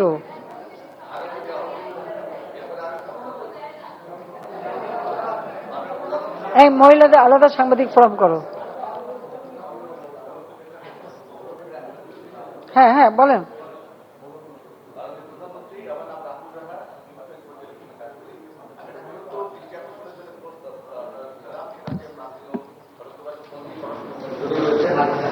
আপনার কল্যাণে ঢাকা শহরে যাতায়াত অনেক সহজ, এবং মেট্রো স্টেশনগুলো রোড দৃষ্টিতে দুটোতেই বিপুল সকল মানুষকে আশ্রয় মেট্রো স্টেশন নির্মিত, এবং যেভাবে পেন্টিং গুলো করা হচ্ছে অদ্ভুত। ঢাকা শহরে একটা মডার্ন সিটি হিসেবে গড়ে উঠছে, এবং যাতায়াত ব্যবস্থা অনেক সহজ। কিন্তু আপনি খেয়াল করছি ট্রাফিক রুলস না মানার কারণে আমি এই জন্য শাস্তি দিলাম, খুশি অবস্থা মাথা দিলাম, দেখছি যে যেভাবে ট্রাফিক রুলস না মানার কারণে অপ্রয়োজনীয় যানজট তৈরি হচ্ছে। বাস করে উঠতে পারছে তারা, এটা দূর করা দরকার। অটো ট্রাফিক সিস্টেমটা যেমন ক্যান্টনমেন্টে রয়েছে তখন চালু করা দরকার, আমি মনে করি এটা একটা। আর একটা জিনিস হচ্ছে পুরনো বাস এই শহরে আছে, এই ধরনের বাস, এগুলো দেখতে ইচ্ছে করে না। আপনার কেন আপনারা বাস চালু করতে পারছেন? বিশেষ করে টাকার অভাবে। আপনার কল্যাণী গত 25 বছরের যে পরিবার জন্ম হয়েছে, তার তো টাকার অভাবে আমরা কেন মডার্ন বাস চালু করতে পারছি? এইটা দৃষ্টি না, একটা বিষয় আপনি খুব ভালোভাবে বলছেন যে ট্রাফিক রুল কেউ মানে না, এটা যানজটের জন্য আর একটা সমস্যা। এখন কথা হচ্ছে যে মানুষ যদি নিজেই সচেতন না হয় তাহলে এখানে আর কত আর মানে সচেতন করা যেতে পারে। এটা তো মানুষ নিজেকেই সচেতন হতে হবে, সেটা হলো বাস্তবতা। দ্বিতীয়টা হচ্ছে যে আমাদের কিন্তু আরো অনেকগুলি মানে প্রকল্প রয়ে গেছে পুরো ঢাকা শহর মিলে, কারণ আমরা এখন যেমন এক্সপ্রেসওয়ে বা মেট্রো রেল এগুলি আমরা করেছি, কিন্তু আরো এমন ভাবে আমরা পুরো নেটওয়ার্কটা করতে চাই যেখানে শুধু যানজটই বন্ধ হবে না, এমনকি জেলার সাথে মানে বিভিন্ন জেলার সাথে দ্রুত যোগাযোগ করে সবাইকে আর ওই ঢাকা শহরেই থাকতে হবে না, ঢাকার বাইরে উপশহরগুলিতে থাকবে বা অন্য নিজের জেলা থেকে এসে কাজ করতে পারবে। একটা ডিজিটাল পদ্ধতি তো আছে, সেভাবে করবে, সেটা আমরা যথাযথ চেষ্টা করে এক্ষেত্রে আমরা যথেষ্ট সাফল্য পেয়েছি। আর একটা কথা হচ্ছে যে একটা জিনিস তৈরি করে দিয়েছি, সেটাকে রক্ষণাবেক্ষণ করা, যত্ন করে ব্যবহার করা, এটা তো জনগণের দায়িত্ব। এটা তো তাদেরই দেখতে হবে যে জিনিসটা তাদের জন্য করা, তারা নিজেরা যদি যত্নবান না হয় তাহলে কত আর মানে শেখানো যাবে বা এ ব্যাপারে ব্যবস্থা নেওয়া যাবে। কাজে এই ক্ষেত্রে বলবো যে যা করে দিচ্ছে সেটাকে যত্নের সাথে ব্যবহার করলে পরে নিশ্চয়ই তার সুফল মানুষ পাবে, কারণ মানুষ পাচ্ছে। দ্বিতীয় হচ্ছে যে বাস, এখন এটা তো বেসরকারি খাতে বাস, আর মালিকরা ভাঙাচোরা যদি চলতে পছন্দ করে বা চালাতে পছন্দ করে, তো আমাদের কি করা আছে? হ্যাঁ, ফিটনেস আছে কিনা সেটা হয়তো থাকে। আর মডার্ন বাস, আমি তো বলবো বাস কিনে নিয়ে এসেছিলাম, তখন তো বলা হয়েছিল এই বাস এই বাংলাদেশের রাস্তা নাকি চলবেই না, তো চলছে। কিন্তু এরপর যখন বিএনপি আসলো ক্ষমতায়, এই এতগুলি ভলভো বাসের একখানারও খবর নাই, সেগুলি এখন মানে একেবারে ইয়ে পড়ে ছিল। আমরা আর্টিকুলেট বাস নিয়ে আসলাম, আগুন দিয়ে পুড়িয়ে দিল বিএনপি, কয়েকটা বাসই তো পুড়িয়ে দিয়েছে। তো যেটাই করি, এবং 2013 সালে 13 আর 14তেই তো প্রায় 8300 বাস ট্রাক গাড়ি তারা পুড়িয়েছিল। আমি জানি না যদি তারা এখন আন্দোলনের নামে ভাঙা বাসগুলি মাঝে মাঝে নাকি পোড়ায়, তাও সেটা বোধহয় পোড়ালে কেউ ইন্স্যুরেন্সের টাকাটাও পেলো আর তাদের আন্দোলনও চললো, সেটাও অনেক সময় করে। তবে নতুন বাসগুলি যেন না পোড়ায়, আমরা আনি কষ্ট করে, ওরা ধ্বংস করে, এটাই তো ওদের কাজ। যাই হোক, এখন মডার্ন বাস তো আছে, একেবারে নাই তা না, কিন্তু অনেকে তো বাসে আগুন দিয়ে পুড়িয়ে, সেদিন তো কতগুলি বাস একসাথে পুড়িয়ে ফেললো, যার ফলে মানুষ তো তার ব্যবসাটা বসে গেল। ঠিক ঈদের আগেই তো এই ঘটনাটা ঘটলো। এই ধ্বংসাত্মক কাজগুলি যাতে না হয় সেদিকে সচেতনতা, আর আপনাদের কাছে অনুরোধ থাকবে যে আপনারাও একটু জনসচেতনতা গড়ে তোলেন। মেট্রো রেল থেকে শুরু করে যেটাই তারা ব্যবহার করে সেটা যেন যত্নের সাথে করে, যত্নের সাথে করলে পরে এটা দীর্ঘস্থায়ী হবে, মানুষ সুফল পেতে থাকবে।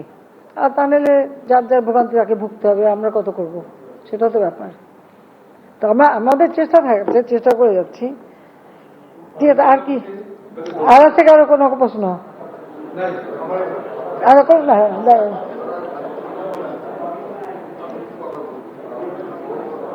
এটা চলে আসো, মাইকে চলে আসো।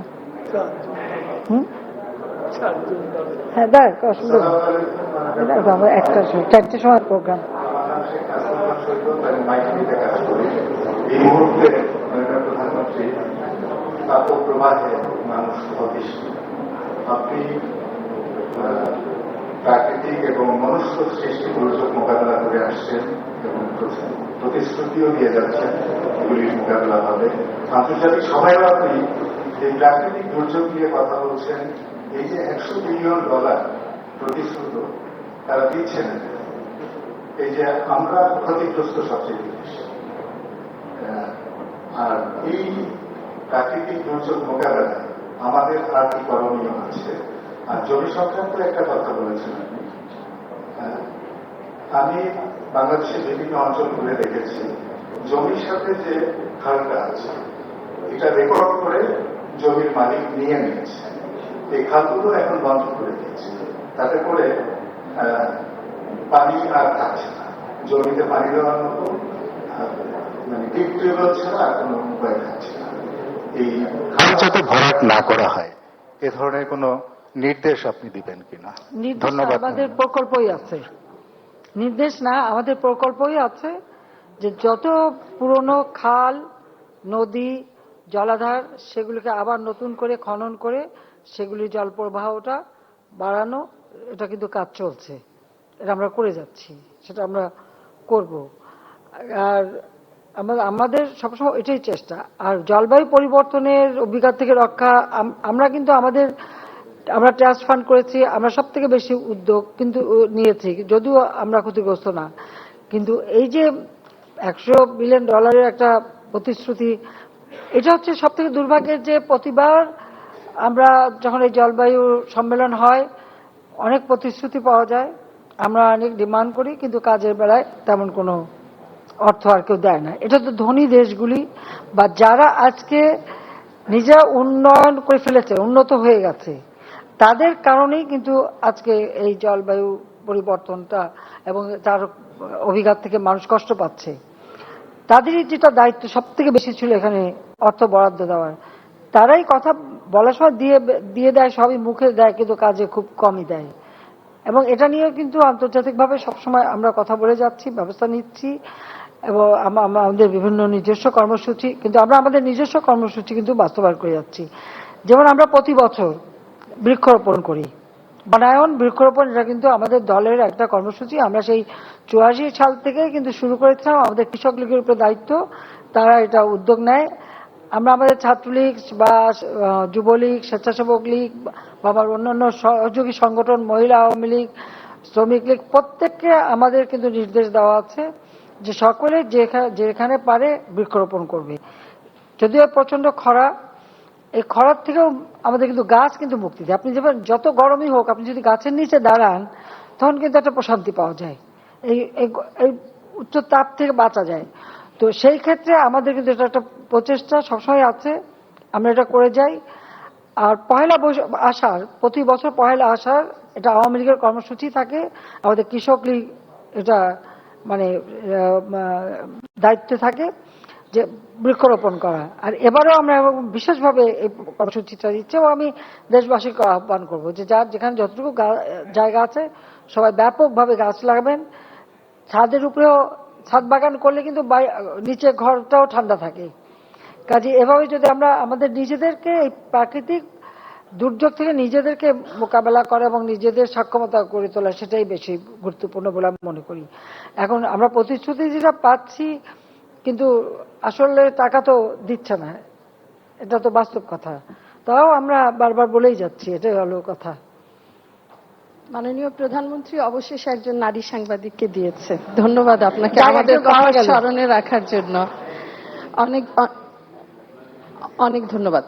মাননীয় প্রধানমন্ত্রী, প্রথমেই হচ্ছে এই সংবাদ সম্মেলনে আমরা আপনার এই সময় দীর্ঘতম সময়ে প্রেস সচিব ইহসানুল করিম ভাই, যিনি আমাদের সাথে ছিলেন, তিনি নেই, তার কথা মনে পড়ছে নিশ্চয়ই, আমরা সকলেই তাকে স্মরণ করব। দ্বিতীয়ত হচ্ছে মাননীয় প্রধানমন্ত্রী, গত কয়েকদিন ধান কাটতে গ্রামে গিয়েছিলাম, অভূতপূর্ব ফসল হয়েছে। আমার বাড়ি ময়মনসিংহ, কালকেও কৃষকরা ধান কাটছিলেন আর বলছিলেন যে হাসিনা বেডির কপালটাই বালা, এইবার নাকি দেশে অভাব হইব, এইবার এত ফসল আল্লাহ দিছে যে এই বেডির নামে দেশ চলব। তো ফসল দারুণ হয়েছে, দারুণ। এবং ধানের দাম, এটি কিভাবে সমন্বয় করবেন? একজন শ্রমিক সমান 1 মণ ধান, এটি ছিল গতকালকেরও হিসাব। ফলে কৃষকের এই জায়গায় একটু কপালে ভাঁজ পড়েছে, যদি আপনি কিছু বলেন। মতি আপা আপনার পাশে বসে আছেন, কৃষিতে কি যে বিপ্লব হয়েছে এটা যারা আমরা নিয়মিত গ্রামে যাই আমরা তারা জানি। প্রতিটা জায়গায় ছোট ছোট মেশিনারিজ, এগুলো মতি আপা যখন প্রথমবার দায়িত্ব নিয়েছেন তখন আমরা যেতাম যে সচিবালয়ে উনি সকলকে ডেকে মেশিন দেখতেন। এখন এগুলোর সুফল আমাদের কৃষকরা একদম দারুণ ভাবে পাচ্ছে, অল্প দামে সেই মেশিন কিনে খুব দ্রুত কাজ হচ্ছে এবং রোদের সাথে পাল্লা দিয়ে ধান শুকানো হচ্ছে। ফলে ধানের দাম এবং একই সাথে আমাদের দেশের সকল মানুষ যেন তাদের সামর্থ্য অনুযায়ী চাল কিনে খেতে পারেন, এটি একটি দারুণ চ্যালেঞ্জ আপনার সামনে, যেটি বারবার আপনি মোকাবেলা করেছেন। ফলে অনেক মানুষ, আপনি সুনির্দিষ্টভাবে বলেছেন, যারা বেতন দিয়ে সংসার চালান তাদের জন্যই আসলে এখন একমাত্র সংকট সন্তানাদি নিয়ে চলা। ফলে তাদের জন্য এই সময়ে বাড়তি কিছু বলবেন কিনা? আপনি গতবার আম ট্রেন চালু করেছিলেন, আমের ফলন অনেক ভালো হয়েছিল। এবার দুঃখের খবর, আমের ফলন 4 ভাগের 1 ভাগ হয়েছে। ফলে সেইখানে এই মুহূর্তে সামান্য সেচের দরকার। কৃষকরা আপনার দৃষ্টি আকর্ষণ করেছেন না, একদম ধানের পানি দিতে গিয়ে লোডশেডিং এ সময় মতো এই মুহূর্তে যদি পানি দেওয়া যায়, একদম আপনার দৃষ্টি আকর্ষণ করেছেন তারা আপা, যে যদি আপনি একটু বলে দেন ওখানে অগ্রাধিকার ভিত্তিতে আম বাগানগুলোতে যদি এই মুহূর্তে পানি দেওয়া যায়, তাহলে হচ্ছে আমাদের যে আম এসেছে এটা বড় গাছে পানি দেবে কিভাবে? তো অনেক দূর মাটির নিচ পর্যন্ত যায়। ওরা দেয় আপা, সে শুধু ওরা চাচ্ছে যে বিদ্যুৎটা যেন অগ্রাধিকার ভিত্তিতে একটু দেওয়া হয়। উপরে স্প্রে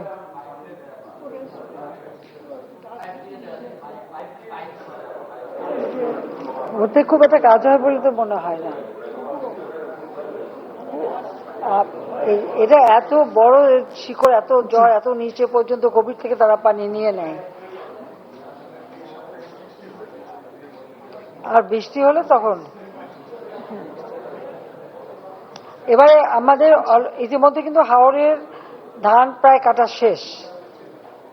গত পরশু পর্যন্ত আমি জানি 80% ধান কাটা হয়ে গেছে, বাকি তো এতদিন হয়ে যাচ্ছে। আর চলন বিল সহ বিল অঞ্চলেও কিন্তু ধান কাটা খুব দ্রুত চলছে, কারণ এখন তো মেশিনেই বেশি, খুব বেশি একটা শ্রমিক ভাড়া করতে হচ্ছে না, যেটা যন্ত্রের মাধ্যমে করে ফেলছে। এটা কিন্তু আস্তে আস্তে আমরা কিন্তু যান্ত্রিকীকরণে হাওড় অঞ্চলে 70% আমরা ভর্তুকি দিচ্ছি, আর অন্য যে ক্ষেত্রে 50%। পাশাপাশি আমরা কিন্তু সারের দাম বেশি দামে কিনে কম দামে কিন্তু দিচ্ছি, উন্নত মানের বীজ দিচ্ছি, সব দিক থেকে কৃষক যাতে চাষ করতে পারে সেটা। হ্যাঁ, দামের ব্যাপারে ধানের দামও কিন্তু সুনির্দিষ্ট করে দেওয়া আছে, এটা করে দেওয়া আছে এবং সেটাই থাকবে। আর চালের ব্যাপারে এখন চালের দাম কখনো বাড়ে কখনো কমে। আবার আগে যারা একেবারে মোটা চাল খেত, এখন হয়তো তারা মোটা চাল খায় না, একটু মাঝারিটা খায়, তখন আবার ওটার দাম বাড়ে। তো সেখানে কৃষক এটা এই জায়গাটা খুব একটা মানে খুবই একটা সন্ধিক্ষণে থাকা হয়, যেটা হলো দাম যদি বেশি কমে কৃষক তার মানে ফসল ফলানোটা আগ্রহ হারাবে, আর যদি কৃষক ন্যায্য দামটা পায় সে দ্বিগুণ ফসল ফলাবে। আবার দাম বাড়লে পরে যা সুনির্দিষ্ট পয়সায় চলে তাদের কিনে খেতে কষ্ট হবে। এই জায়গাটা বিবেচনা করেই তো আমরা এই যে পারিবারিক কার্ডের ব্যবস্থা করে দিয়েছি। এখন যেমন ধান উঠে গেছে, এবং আমাদের কিন্তু সবসময় হাতে একটা মজুদ থাকে, আপৎকালীন সময়টা মোকাবেলা করার জন্য আমরা একটা মজুদ রাখি, এবং সেটা এখনো আছে, সবসময় থাকবে। আবার যখন এই যে এখন বড় উঠবে, আমাদের তো কিছু গুদাম খালি করতেই হবে, যেটা আমরা যে রোজার সময় ব্যাপকভাবে খাবার বিলি করলাম, বিলি করে আমাদের কিছুটা জায়গা তৈরি করতে হলো। কারণ প্রত্যেকটা গুদামের উপরে নজর রাখা, যেগুলি নিচের দিকে থাকে সেগুলি উপরে তুলে নিয়ে আসা, সেগুলি দ্রুত দিয়ে দেওয়া, কোন চালটা কতদিন টিকবে সেটা হিসাব করে সেই অনুপাতে মানুষের মাঝে বিলি করা, এই সব কাজগুলি কিন্তু আমরা করে যাই। সেখান থেকে আমি মনে করি যে এবার যে হারে আমরা বড়তে যেভাবে ফসল আসছে, আর এখন তো সব জায়গায় তো ধান পেকে গেছে, এখন তো আর পানি দেওয়ার সময় নেই, এখন কেটে ফেলার সময়, অলরেডি কাটা শুরু হয়ে গেছে ধান। পরবর্তীতে আমাদের পরবর্তী ফসল কোথায় আবার কি সেটা আমরা উদ্যোগ নিচ্ছি। এখন আমাদের গবেষণার ফলে কৃষি সাফল্য অনেক বেশি, এখন আর কোনো জমি খালি থাকে না, এটা হলো বাস্তব। তরি তরকারি ফলমূলও তো খুব ভালো হচ্ছে, সবকিছুই হচ্ছে।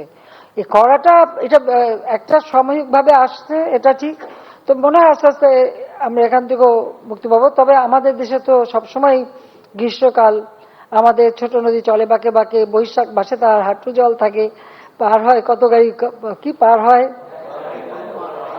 তো এই যে এটা আমরা ভুলে যাই কেন, এটা আমরা ভুলে যাই কেন যে আসলে চৈত্র বৈশাখ মাসে তো এরকম শুকনো হয়ে যায়, কিন্তু আবার বর্ষাকালে তখন পানি আসবে, আবার হয়তো বেশি বন্যা হলে তখন আবার দুঃখ হবে যে বন্যা হলো কেন। তো আমরা নদী ড্রেজিং করাচ্ছি, খাল টাল ড্রেজিং করাচ্ছি, এমনকি পুকুরগুলি ড্রেজিং করাচ্ছি, আর কিছু তো করে ফেলছে, এখানে তো আমাদের কিছু করার নেই। যেমন এই যে বক্স কালভার্ট করে করে আমাদের বিলগুলি সব একদম দালান কোঠা হয়ে গেছে, তো তাতে পরিবেশও ক্ষতিগ্রস্ত হয়, আবার পানির এটাও কমে যায়। তো যাই হোক, আমরা আমাদের সাধ্যমতো চেষ্টা করে যাচ্ছি সারা বাংলাদেশেই। আর ওই খাল টাল দখল এখন কিন্তু আমরা দখল মুক্ত করে দিচ্ছি এখন জোর করেই। আবার এখন বড় চাষ করেছে অনেকে, তারপর যে ধানটা কাটার পরে কোনো কোনো এলাকা আছে তারপর ওই খালগুলি কেটে দেবো। এটা প্রজেক্ট কিন্তু দেওয়া আছে সারা বাংলাদেশে, আমরা করে যাচ্ছি। মাননীয় প্রধানমন্ত্রী, আমি নীলাদ্রি শেখর, আমি চ্যানেল আইতে কাজ করি। মাননীয় প্রধানমন্ত্রী, এই বিশ্বে যতগুলো যুদ্ধ হয়েছে সব যুদ্ধের বিপক্ষে আপনি রয়েছেন এবং যুদ্ধকে না বলার কথাই সবসময় আপনার কণ্ঠ দিয়ে ধ্বনিত হয়েছে।